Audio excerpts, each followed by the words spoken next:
Hi students, Santosh here. Today I am going to deliver the lecture series on the new subject, that is irrigation engineering, and which is most important subject for the students due to availability of posts in WRD and WCD department in Maharashtra, as well as this subject is very important for the diploma as well as degree level students, and also for the students who are preparing for the competitive type of examinations. This subject is also important for the beginners in the irrigation department, as well as it is important for the experienced engineers to brush up their knowledge of irrigation engineering theoretically and apply it on the field practically. So let us start the lecture on the irrigation engineering. But before that, I request you all to subscribe my channel if not subscribed, and also thanks and namaskar to all engineers who subscribe my channel and motivated me to deliver more lectures. So let us start first lecture of irrigation engineering. First of all, we are going to define what is the irrigation. Irrigation is process of supplying water or moisture to the crops or plants, that is irrigation. Or irrigation also defined as application of water to the soil for supplying the moisture essential for the plant's growth. So irrigation is nothing but the supply or application of water or moisture to the soil for the plant's growth. Then what is irrigation engineering? So application of engineering to the irrigation. So what is engineering? Engineering is nothing but the planning, investigation, construction, management and maintenance of various structures related to irrigation. So irrigation engineering is the branch of civil engineering which deals with the investigation, planning, construction, management and maintenance of the structures associated or connected with the irrigation. So that is irrigation engineering. So what is the necessity of irrigation? Whenever there is a less rainfall, the irrigation is important. Whenever there is a non-uniform rainfall or ill-timed rainfall, the irrigation is important. Cultivation of cash crops with additional supply of water such as sugarcane, tobacco and other crops. It is necessary to supply the water throughout their crop period. And for such a purpose, irrigation is very important. And for controlled water supply also, irrigation is important. So this is necessity of irrigation. Then we are going to discuss the advantages or benefits of the irrigation. You must know what are the advantages of irrigation. Increase in the food production, protection from the famine, cultivation of the cash crops. Increase in food production, you know that due to well irrigation the farmers get more yield and there is an increase in food production. Protection of from famine means whenever there is a production of food, there is no famine. So we are going to protect from the famine. Cultivation of cash crops such as a sugarcane, tobacco. Such a crops are cultivated regularly and it is possible due to irrigation. Then food control means there is controlled supply of food throughout the year. That is the benefit of irrigation. Generation of the hydroelectric power plant over the structure is very important. Power is very important, or electricity is very important, and it is produced through the irrigation. You know that on every dam there is a hydroelectric generation plant, and such a hydroelectric generation plant generates the electricity, and which is very essential for the industrialization as well as commercialization. Then domestic and industrial water supply through the irrigation means you get the water for the drinking or domestic purposes as well as for the industries for industrial purpose. Then inland navigation might be possible due to irrigation. Increase in the revenue of the government को पैसा मिलेगा. Increase in communication also due to inland navigation and other purposes or construction of canal roads, there is an increase in communication. And canal plantation is also there. We can plant the various species along the canal, and that plantation is possible due to irrigation. Then we are going to discuss the disadvantages or ill effects of the irrigation. You must know that waterlogging, whenever there is excess water, there is a waterlogging. Then salt effluence due to waterlogging means presence of salt or whitish surface is produced on the surface of the soil, which is nothing but the salt effluence, and which causes various types of ill effects on the crops also. Then breeding places for the mosquitoes due to water, and there might be a possibility of malaria and dengue, and that diseases are very hazardous for the human health. Then damp climate is also there, and due to damp climate there are possibility of several human diseases. Excessive humidity is also there due to irrigation, and ecological imbalance is produced due to irrigation. Ecological imbalance means there is a use of more and more groundwater for the irrigation, and it also causes the ecological imbalance. So the balance to be maintained ecologically by the balanced irrigation. Then we are going to discuss the types of irrigation. Actually, types of irrigations are divided into two categories: flow irrigation and lift irrigation. Then flow irrigation is again divided into perennial irrigation and inundation irrigation. And perennial irrigation is again divided into two categories, that is direct irrigation and storage irrigation. What is flow irrigation? Flow of water over the surface, that is flow irrigation. What is perennial irrigation? Perennial irrigation means 12 months or 24/7 type of irrigation is the perennial irrigation. Inundation irrigation means whenever there is a more water available in the canal due to flood or more water situation, such a water is used for irrigation is called as a inundation irrigation.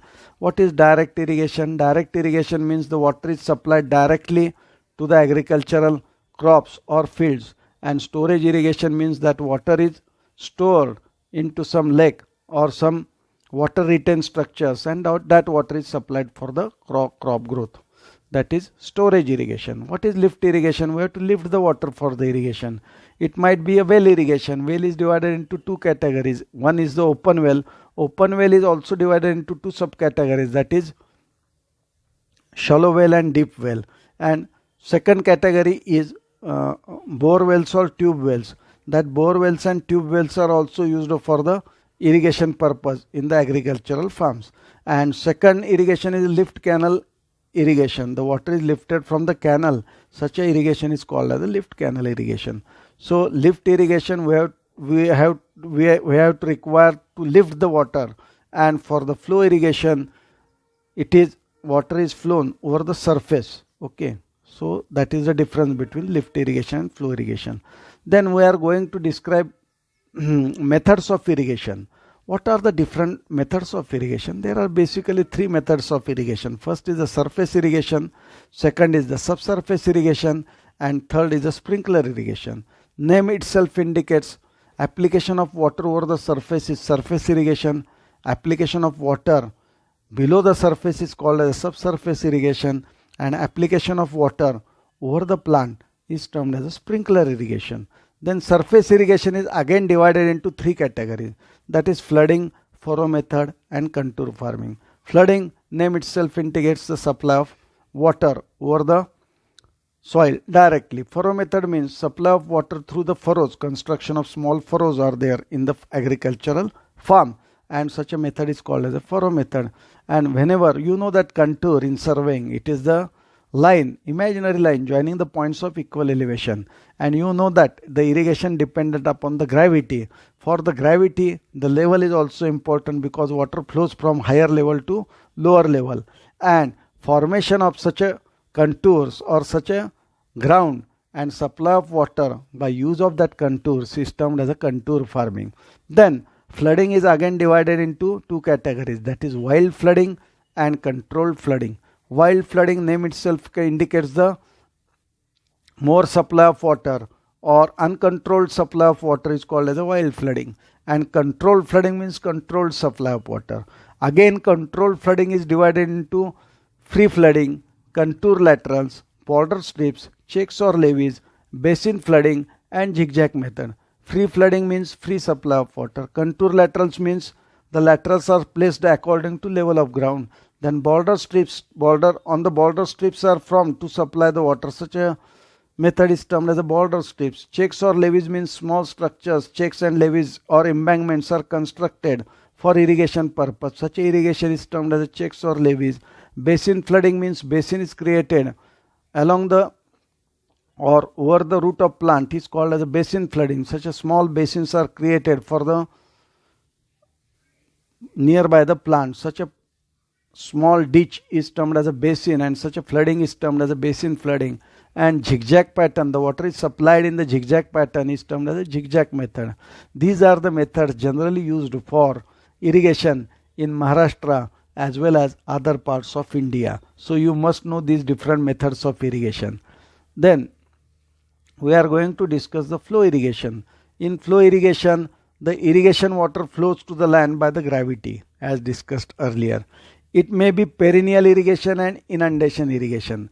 As discussed earlier, perennial means 24/7 through dams or weirs, and inundation means supply of water during the floods when there is excess water. Okay. Then what is the difference between perennial irrigation and inundation irrigation? In perennial, water is supplied throughout the crop period.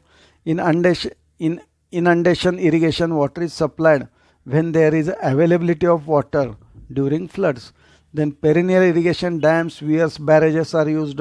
For inundation irrigation, no such a structure. It is lifting of water through the canal only. In perennial irrigation, wastage of water or over irrigation or excess irrigation is possible. For inundation irrigation, wastage or over irrigation of water is possible. But in perennial irrigation, it is not possible because supply is available permanently. So we can use the water judiciously in perennial irrigation. But in inundation irrigation, we can use the water whenever there is availability and there is a possibility of over irrigation. Then in perennial irrigation, water is obtained by flow irrigation as well as lift irrigation.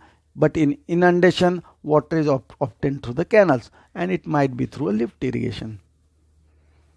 Then we are going to discuss the lift irrigation. Lift irrigation is most important. Source of water is underground. So groundwater, we studied the hydrology also. So groundwater is very important source of water which is required for agricultural purpose in India as well as Maharashtra. The water can be lifted by sinking wells and tube wells by mechanical means. It can be lifted from rivers or lakes for irrigation purpose. The water is then supplied to the nearby agricultural farm or land. Well irrigation is more widely practiced in deltatic areas but also spread in non-deltatic areas also. This is costly method, this is uneconomical method, but it is reliable. So in Maharashtra, the Jirayat Sheti is there and Bagayat Sheti is there. In Jirayat, the agriculture is dependent upon the monsoon only, and for Bagayat purpose, the agriculture is dependent upon these various sources. So for Bagayat Sheti, there is some fixed revenue for the farmers, but for Jirayat Sheti, it is always dependent upon the monsoon, and due to that, there are more and more suicidal tendencies in the farmers due to less rainfall, due to non-uniform rainfall, due to reduction in their crops yield. And to avoid this, these irrigation systems are very important. So one must know all the irrigation systems for agriculture. So drip irrigation.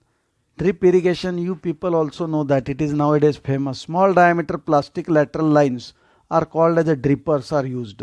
We have to place the drippers according to contour or according to level of ground.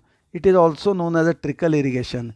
It is suitable for the areas where there is actual scarcity of irrigation of water. So it is useful when availability of water is less, but there is a source of water and we have to supply the water to the plant through that lateral lines, which is termed as a drippers, and such a irrigation is termed as a drip irrigation, and it is suitable for the fruits. Then we are going to discuss about the sprinkler irrigation. It is also very famous irrigation. Water is applied to the soil in the form of spray through networks of pipes or pumps. Please look at this figure. This is the nozzle, topmost part is nozzle. This is the pipes and this is the lateral pipe. The lateral pipe is connected.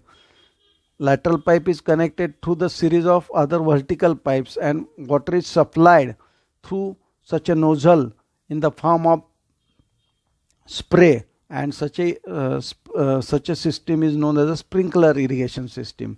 Efficiency of this type of irrigation is more than 80%. Suitable where land topography is irregular, steep gradient is there.